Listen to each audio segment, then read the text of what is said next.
तुम्हाला सर्वप्रथम CP grams हे वेबसाईटचं नाव इथे टाकणं आहे गुगलवरती. त्यानंतर या वेबसाईटवर जायचं. वेबसाईटवर गेल्यानंतर तुम्हाला असे ग्रीव्हन्स डॅशबोर्ड दिसेल.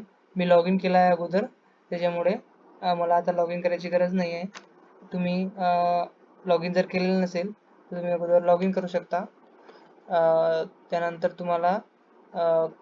तुम्हाला जर ग्रीव्हन्स टाकायची असली, समजा PM किसानची जर ग्रीव्हन्स टाकायची असली तर तुम्ही ग्रीव्हन्स टाकू शकता.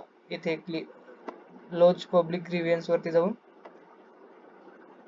ॲग्री करायचं आणि त्यानंतर सबमिट करायचं. सबमिट केल्यानंतर तुम्हाला इथे ड्रॉपडाऊन म्हणजे हे येईल. याच्यामध्ये सिलेक्ट करायचं आहे तुम्हाला agriculture and farmers welfare.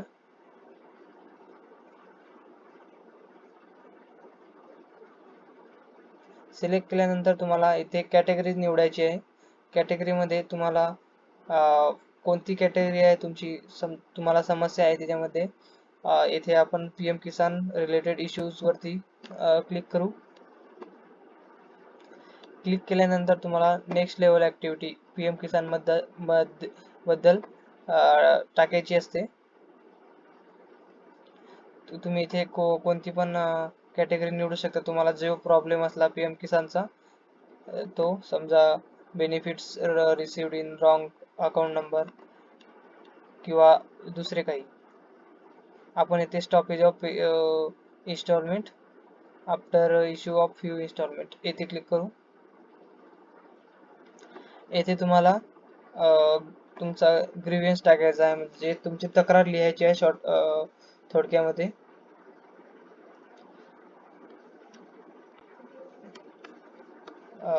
My PM Kisan payment has been stopped. I request you to please give me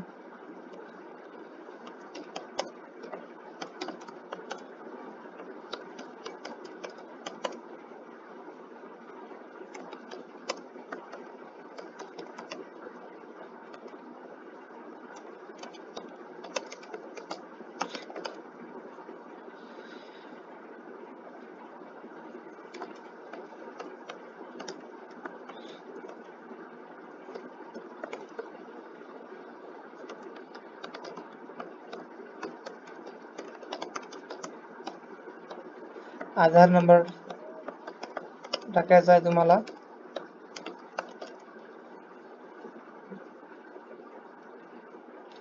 आणि त्यानंतर रजिस्ट्रेशन नंबर टाकायचा आहे.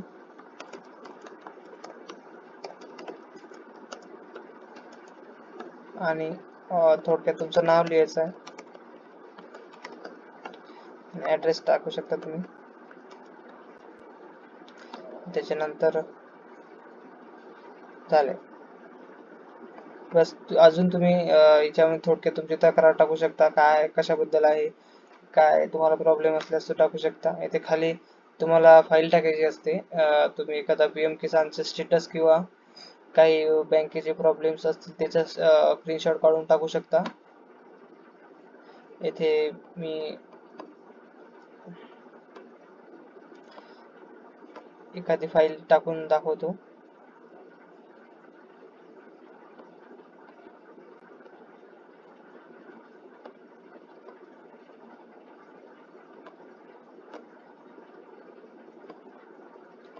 ते क्लिक केल्यानंतर तुम्हाला अटॅच करायचं असते.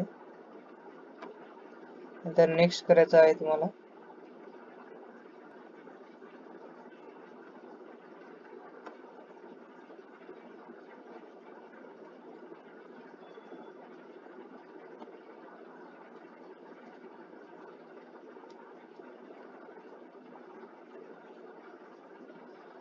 File successful. त्यानंतर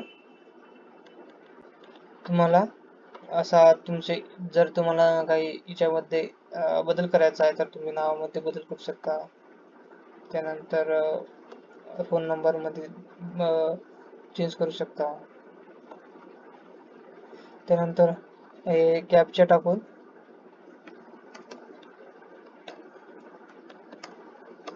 तुम्ही ग्रीव्हन्स सबमिट करू शकता.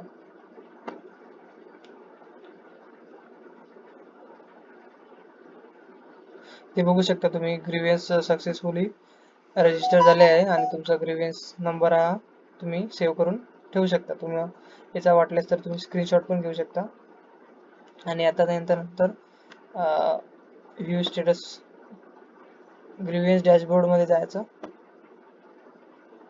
ग्रीव्हन्स डॅशबोर्ड वर गेल्यानंतर तुम्हाला पाहू शकता एक पेंडिंग आलेली आहे ग्रीव्हन्स तुमची अंडर प्रोसेस मध्ये आहे. आता तुम्हाला याच्यावरती कारवाई होईल. एखादा अधिकारी तुमची ग्रीव्हन्स तक्रार तुमची पाहिल आणि तुम्हाला याच्याबद्दल समाधान देऊन देईल. यांना कमीत कमी 15-20 दिवसाचा वेळ लागू शकतो, परंतु पूर्ण तक्रार क्लिअर होऊन जाईल आणि तुम्हाला योग्य समाधान मिळून जाईल.